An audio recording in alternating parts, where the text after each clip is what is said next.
बिस्मिल्लाहिर्रहमानिर्रहीम। अस्सलाम वालेकुम दोस्तों, मैं Usman Ali. Welcome to my channel. और आज की वीडियो के अंदर हम बात करेंगे कि एक सवाल पूछा गया है, सर किसी प्रॉपर्टी के पे स्टे ऑर्डर कितने अरसे के लिए चलता है, कोई टाइम लिमिट होती है? तो इस वीडियो के अंदर इन्होंने इस कमेंट के अंदर जो सवाल पूछा गया है वो स्टे की लिमिट के अंदर पूछा गया है कि कोई भी अगर अदालत की जानब से स्टे ऑर्डर जारी किया जाता है तो वो कितने टाइम के लिए होता है, इसकी टाइम ड्यूरेशन कितनी होती है। तो मौजू की तरफ जाने से पहले सब दोस्तों से गुजारिश है कि अगर आपने अभी तक हमारे यूट्यूब चैनल को सब्सक्राइब नहीं किया है तो वीडियो के नीचे एक रेड कलर का सब्सक्राइब का बटन आ रहा होगा, उसके ऊपर क्लिक करके सब्सक्राइब कर लीजिएगा और साथ बेल आइकन को भी दबा दीजिएगा ताकि जब भी हमारी कोई लेटेस्ट वीडियो आए तो उसके नोटिफिकेशन आप तक पहुंचते रहें। देखिए, जब भी किसी भी प्रॉपर्टी के अगेंस्ट अदालत के अंदर कोई केस फाइल किया जाता है और उसमें अगर कोई भी शख्स स्टे की दरख्वास्त जारी करता है, सबसे पहले तो ये देख लें कि स्टे ऑर्डर जो है वो दिया किस लिए जाता है और इसका मकसद क्या है। देखिए, जो सीपीसी है उसके अंदर 3 इंग्रेडिएंट्स जो हैं किसी भी स्टे को जारी करने के हवाले से हुक्म इम्तनाई को जारी करने के लिए दिए गए हैं। फर्स्ट ऑफ ऑल है इर्रिपेरेबल लॉस। इर्रिपेरेबल लॉस क्या है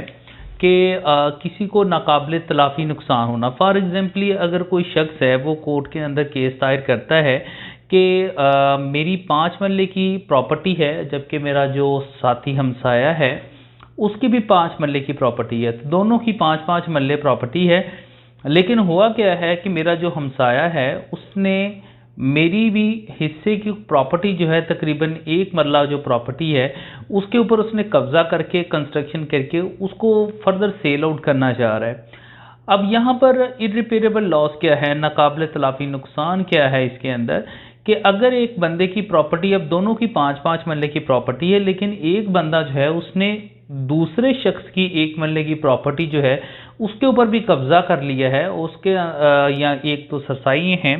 उसको अपनी प्रॉपर्टी के अंदर शामिल करके उसके ऊपर कंस्ट्रक्शन कर रहा है या उसको कंस्ट्रक्शन करके उसको बेच रहा है, तो वो कोर्ट के अंदर जाएगा और कहेगा कि जनाब मेरी प्रॉपर्टी के ऊपर इसने साथ कब्जा भी किया है और इसको फर्दर वो सेल आउट करना चाह रहा है। तो अगर तो वो प्रॉपर्टी को सेल आउट कर देता है किसी दूसरे बंदे को, तो ये तो एक काफ़ी मेरे लिए जो है वो इरिपेरेबल नुकसान हो जाएगा कि एक बंदे को वो प्रॉपर्टी फर्दर सेल आउट कर देगा और वो बंदा अपने ये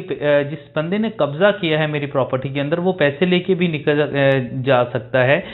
तो मेरा हिस्सा जो है वो उसको भी फरोख्त कर सकता है क्योंकि उसके ऊपर उसने कंस्ट्रक्शन की है, वो भी उसके हिस्से के अंदर आ जाए, मेरा डिस्प्यूट बढ़ जाएगा। तो लिहाजा ये काफ़ी बड़ा मेरे लिए नुकसान है। तो लिहाजा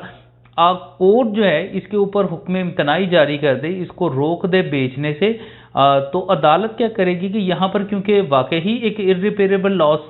बन रहा है कि अगर उसकी 5 मरले की प्रॉपर्टी है लेकिन उसने 7 की ही हिस्से की कुछ प्रॉपर्टी के ऊपर कब्जा कर लिया है और उसको मिला के वो फर्दर सेल आउट कर रहा है, तो अदालत क्या करेगी, इसमें फर्स्ट इंग्रेडिएंट जो है वो पूरा हो जाएगा कि इसके लिए एक इर्रिपेरेबल लॉस हो सकता है कि कल को उसके नुकसान का अजाला मुश्किल हो सकता है कि वो अगर प्रॉपर्टी सेल कर गया है उसके ऊपर कब्जा करके उसके ऊपर या कंस्ट्रक्शन कर दिया है उस बंदे ने या वो कंस्ट्रक्शन कर रहा है, वो उसको कंस्ट्रक्शन को रुकवाने के लिए भी कोर्ट के अंदर जा सकता है कि अगर कल को उसने वो कंस्ट्रक्शन कर देता है तो कल को वो कहेगा कि मैंने तो अपना पूरा मकान इसके ऊपर खड़ा कर दिया है, तो अब बेहतर ये है कि आप मुझसे कुछ पैसे ले लें या इस प्रॉपर्टी की जितनी मालियत बनती है वो आप मुझसे पैसे ले लें। तो अब अगर पैसों के लिए बात आए तो डेफिनेटली उसको जगह तो नहीं वापस मिलेगी, तो इसमें एक इर्रिपेरेबल लॉस जो है वो मौजूद है। तो यहाँ पर एक इंग्रेडिएंट्स जो है वो इसके हवाले से मौजूद है। इसके अलावा एक बेनिफिट ऑफ कन्वीनियंस भी उनके हक में होना चाहिए कि जो बज़ाहिर वो हालात वाक़यात बता रहा है वो भी उसके हक में जा रहे हैं। तो जब ये इंग्रेडिएंट्स जो हैं वो तकरीबन ये 3 इंग्रेडिएंट्स जो है अगर पूरे होते हैं तो अदालत क्या करती है, फौरी तौर पर उसको बेचने के हवाले से या जो भी इस्तदा होती है साइल की, तो उसके ऊपर फौरी तौर पर एक हुक्म इम्तनाई जारी कर देती है। और ये हुक्म इम्तनाई आर्जी होता है, ये कन्फर्म नहीं होता, इसकी ये नहीं होता कि ये 2 साल तक 5 साल तक चलेगा, ये जस्ट एक हेयरिंग के लिए होता है कि अदालत फौरी तौर पर एक हुक्म इम्तनाई जारी कर देती है कि इसको फर्दर प्रॉपर्टी को आप सेल आउट नहीं कर सकते। क्योंकि दूसरी पार्टी अभी मौजूद नहीं होती, उनका मौक़िफ़ अदालत ने सुना होता, लेकिन अदालत बज़ाहिरी तौर पर देखती है कि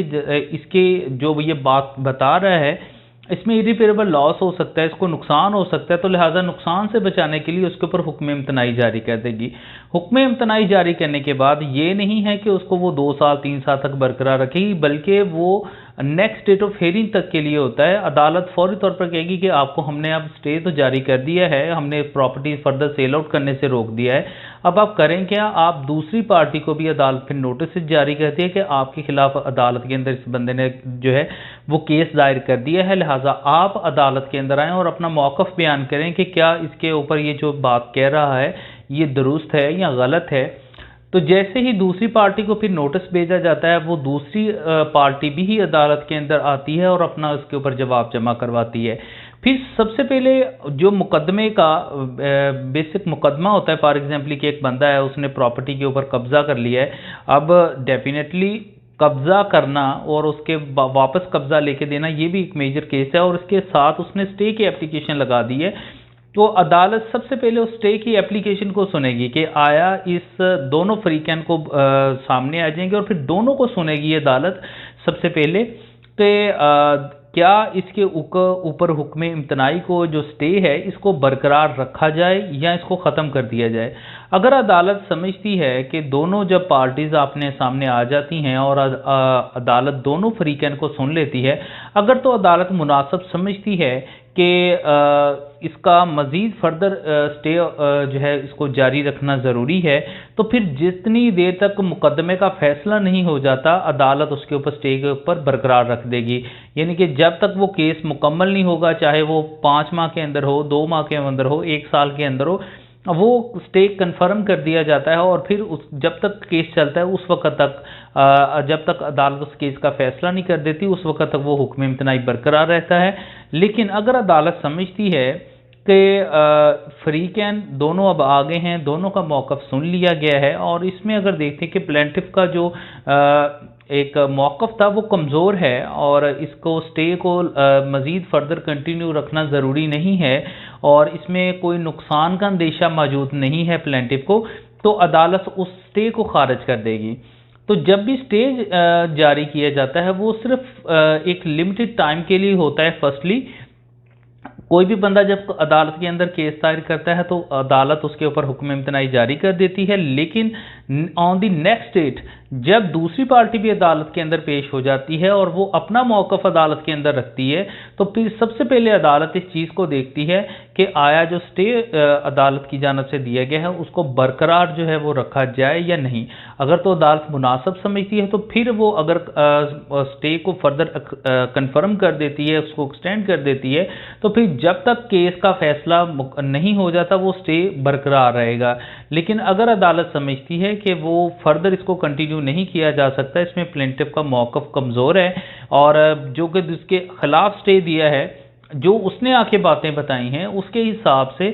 इसको कोई नुकसान का अंदेशा नहीं है, तो अदालत उस स्टे को उस वक्त खारिज कर देगी। तो अदालत जब पहली मरतबा स्टे जारी करती है तो उसमें कुछ टाइम लिमिट जो है वो मुकर्रर कर देती है। टाइम लिमिट क्या कि next on the next date वो 10 दिन की, 15 दिन की, 20 दिन की जो है वो एक तारीख मुकर्रर कर देती है। उस 20 के दिन के अंदर तक का वो स्टे होता है, और उसके दौरान जब दूसरी पार्टी अदालत के अंदर पेश होती है और उसके दोनों को मौक़िफ़ सुनते हैं तो अदालत स्टे या तो कन्फर्म कर देती है या खारिज कर देती है। और कोई भी शख्स जब अदालत के अंदर केस दायर करता है तो वो उसमें दूसरी पार्टी को सुने बिना अदालत जो है वो उसके ऊपर स्टे ऑर्डर जारी कर सकती है। लेकिन अगर कोई मुकदमा गवर्नमेंट के खिलाफ दायर कर रहा है, फॉर एग्जाम्पल वो गवर्नमेंट ऑफ पाकिस्तान के खिलाफ कर रहा है, गवर्नमेंट ऑफ पंजाब के खिलाफ मुकदमा कर रहा है, वो कोई भी इशू हो सकता है, उस हवाले से अगर वो अदालत के अंदर जाता है और जाने के बाद कहता है कि मैं इसके ऊपर कोई हुक्म इम्तनाई जारी किया जाए, तो उसमें अदालत सबसे पहले फौरी तौर पर उसको सुने बिना स्टे जारी नहीं करेगी, बल्कि उसके ऊपर पहले नोटिस जारी किया जाएगा हुकूमत गवर्नमेंट को। वो चाहे गवर्नमेंट, अगर गवर्नमेंट पंजाब के सूबाई गवर्नमेंट के अगेंस्ट है तो वो सूबाई गवर्नमेंट के अगेंस्ट होगा, अदरवाइज़ वो अगर